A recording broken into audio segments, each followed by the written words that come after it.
Okay, golfers, these are the forces applied in a golf swing.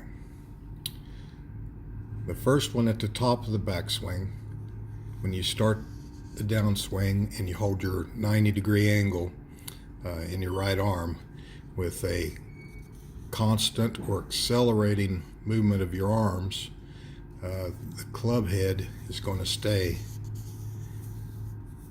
on a constant arc. As soon as you release the club, then inertia takes over. Inertia is every object in motion wants to go in a straight line. So as soon as you release the tension created here, the club face is going to move in a straight line, until which point where the tension or the slack in the club shaft is picked up again with a forward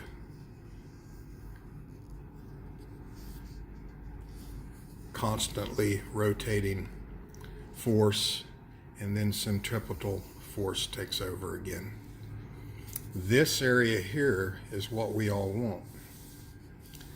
This is why the pros are so good, because they hold on to centripetal force and release it at the bottom, and their release is more like down in here, and where they get their straight line all along the bottom. Tom Watson was probably one of the best at this. Never took a divot. His club face seemed like it just scraped the surface of the soil and the grass forever through the ball and then up and through. Just something to think about, guys. This is the reason why you hold this angle as long as you can in your right arm, and you do it with transitional shoulder tilt. Gets you to where your arms are right here, and you've maintained that 90-degree angle in your right arm to this point.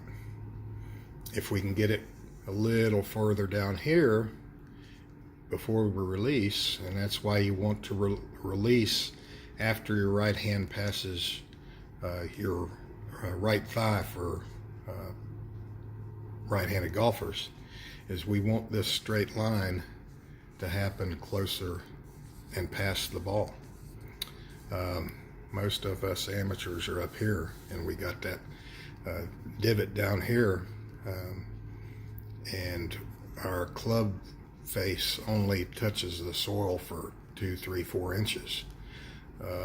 People like Lee Como and Michael Broderick, they move this clear down here, and they've got probably about 18 to 24 inches of this down here prior to the ball and well past the ball.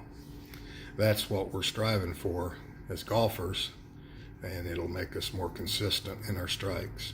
It'll also add, once you release the club, the inertia is a speed process, and so you'll get more swing speed at the bottom also.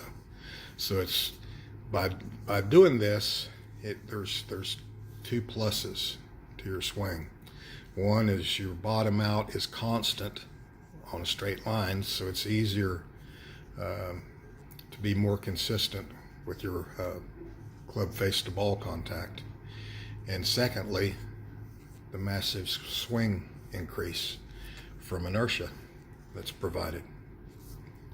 Hope that this helps, guys.